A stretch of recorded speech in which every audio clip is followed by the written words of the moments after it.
आरव एक 14 साल का लड़का था जो मुंबई के एक छोटे से स्लम एरिया में रहता था। रेलवे ट्रैक्स के पास एक प्लास्टिक और पत्रों से बना झोपड़ा उसका घर था। हर दिन सुबह उसकी नींद किसी ट्रेन के जोर से गुजरने से खुल जाती थी। जमीन कांपती थी, लेकिन उसके सपने उससे ज्यादा हिल चुके थे। उसकी माँ एक छोटी सी आग पर सिर्फ पानी गर्म करती थी, खाने को कुछ नहीं होता था। कभी कभी पानी में थोड़ा सा नमक मिला के सूप कहकर पिला देती थी। आरव समझता था कि माँ झूठ बोल रही है, लेकिन कुछ कह नहीं पाता। उसकी माँ मुस्कुरा करके कहती, कल तेरा जन्मदिन है बेटा, देखना कुछ मीठा लाऊंगी। लेकिन दोनों जानते थे कि घर में एक रुपया भी नहीं है। आरव हर दिन रेलवे के पास कचरा चुनता, प्लास्टिक बॉटल्स कलेक्ट करता और लोकल कबड्डी वाले को बेचता। उससे ज्यादा पैसा कभी मिलता नहीं था, लेकिन हर रात को एक ही काम करता, अपनी टोर्न नोटबुक निकालता और उसमें बना हुआ एक सपना देखता, एक बड़ा बंगलो, एक गाड़ी और एक सुकून भरी जिंदगी।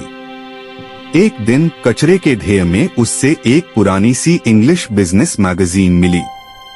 कवर पे लिखा था, how one man became a billionaire before 30। Aarav को इंग्लिश थोड़ी बहुत ही आती थी, लेकिन कवर पे एक आदमी सूट में खड़ा था, पीछे एक प्राइवेट जेट। बस वही तस्वीर उसके दिल में छुप गई। उस दिन के बाद आरव ने कचरा उठाना छोड़ नहीं दिया, लेकिन उसने देखना शुरू किया दुनिया को। जब कभी लोकल बुक स्टोर के बाहर से गुजरता तो रुक जाता। ग्लास के पीछे राखी किताबें देखता, उनके कवर्स पढ़ता, होर्डिंग्स पढ़ता, लोगों के बोलने का तरीका सुनता। एक बार उसने देखा, एक आदमी BMW से उतर रहा था, फोन पे किसी से बात कर रहा था और उसके पीछे उसका ड्राइवर बैग ले रहा था। आरव ने सोचा, एक दिन मैं भी ऐसे गाड़ी से उतरूंगा, पर ड्राइवर नहीं बनूंगा, मलिक बनूंगा। उस रात को जब वो घर लौटा, उसके हाथ में कुछ खास नहीं था, ना खाने को कुछ, ना बेचने को कुछ। लेकिन उसके दिल में एक बात पक्की हो चुकी थी। उसने नोटबुक का एक पुराना पेज फटा और लिखा, Aarav Kapoor, future billionaire, start from zero, no excuse. उसने वो पेज उस मैगजीन के अंदर रख दिया। उस दिन से वो मैगजीन उसके लिए भगवान की किताब बन गई। उसके आसपास सब उसे पागल कहते थे। कोई कहता, ओए, कचरे के ढेर में बिलियनेयर धुंध रहा है। कोई हंसता, इंग्लिश की मैगजीन पढ़ेगा, पैसे तो है नहीं खाने के।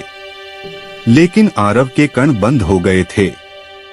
उससे अब सिर्फ एक आवाज सुनाई देती थी, उसके अंदर की। हर रात उसने एक नया हैबिट शुरू किया। झोपड़ी के बाहर बैठकर सपने सोचता, हर दिन एक नए आइडिया के बारे में सोचता।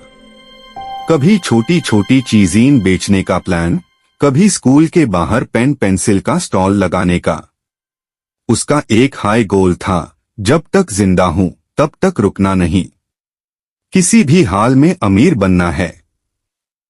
अपने लिए, माँ के लिए, उन सपनों के लिए जो सब छीनना चाहते हैं। और इसी सपने के साथ शुरू होती है आरव की कहानी, जिसमें सिर्फ भूख और दर्द नहीं है, बल्कि हिम्मत, जुनून और एक आग है जो दुनिया को बादल के रख देगी।